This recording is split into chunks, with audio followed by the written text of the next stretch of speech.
All right, let's talk about energy. We're going to take a few super simple, science-backed tips and actually turn them into a powerful daily strategy. The goal here is to get you off that crazy energy roller coaster and onto a nice, smooth, steady ride all day long. I mean, you know the feeling, right? That classic 3 p.m. slump. You're having a great morning, you eat a decent lunch, and then, bam. All of a sudden your focus is just gone. Your eyelids feel like they weigh 100 pounds, and all you want is coffee or a nap. It happens to pretty much everyone. But here's the thing. What if it didn't have to? See, that slump and that weird, frantic energy spike that can sometimes happen right before it, it's not just you being tired, it's actually a physical response to what's going on inside your body. To be specific, you're on a blood sugar roller coaster. It's a huge glucose spike followed by a massive crash. And you're probably riding this invisible roller coaster every single day. So, in this explainer, we're going to learn exactly how to flatten out those tracks for good. Okay, so where do we even begin? Well, it all starts the moment you wake up. Seriously, the very first thing you eat sets the tone for your entire day's energy curve. So let's make sure we get that first decision right. So think about it. Your morning can go one of two ways. On one hand, you've got the classic sweet stuff. Cereal, a muffin, a glass of juice. I mean, let's be real. These are basically dessert in disguise, right? They give you this massive, fast jolt of energy, but you know what they say, what goes up must come crashing down. But on the other hand, you've got the steady start. We're talking eggs, avocado, maybe some full-fat yogurt. These savory foods release their energy slowly, gently, giving you a really stable foundation to build your day on. And that's the first major principle for all-day energy. It's simple. Choose a savory breakfast, not a sweet one. When you start your day with things like protein, fat, and fiber, instead of a boatload of sugar, you completely avoid that first huge spike. It's like you're not even getting on the roller coaster. You're just starting your day on a nice, calm, flat road. You're setting yourself up for a win. Okay, so breakfast is covered. That's a huge first step. But what about lunch and dinner? Well, guess what? There's a super simple 4-step playbook you can use for any main meal to keep that energy curve nice and flat. And here it is. Now, I know this might look like a random list, but trust me, this is a seriously powerful sequence. So, step 1, have a little vinegar prelude. Step 2, start with your veggies first. Step 3, clothe your carbs, and don't worry, we'll explain what that means in just a second. And finally, step 4, make sure any sweets are the finale. The order here is absolutely everything. Okay, so let's talk about that carb clothing. This is probably the most powerful idea in the whole playbook. Just imagine a piece of bread or a bowl of pasta sitting there all by itself. It's naked.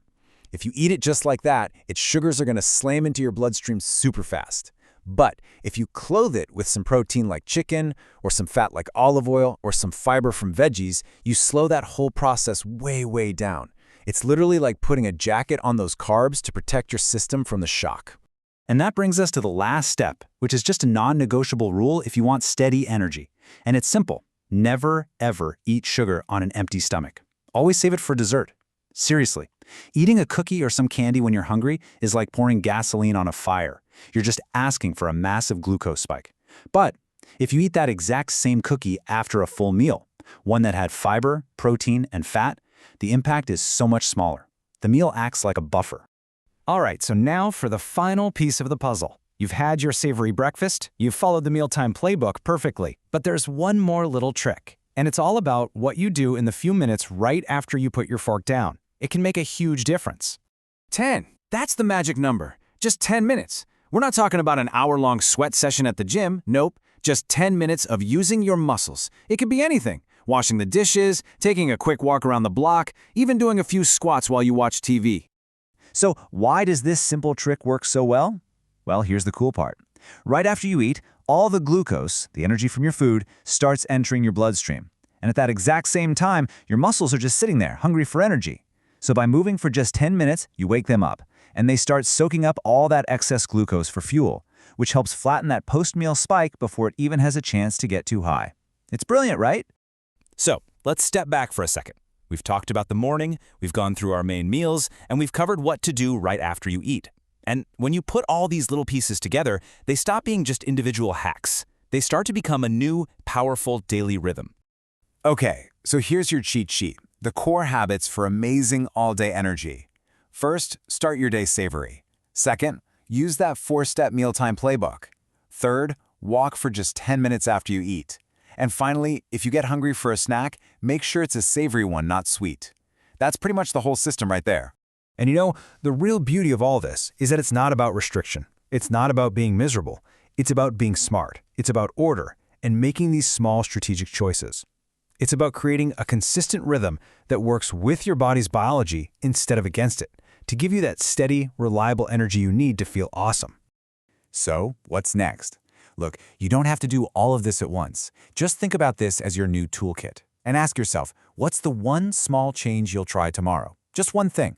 Maybe it's switching to a savory breakfast, or maybe it's just trying that simple 10-minute walk after lunch. Just pick one. Subscribe for more healthy tips. Your brain and body will thank you. Hit subscribe now.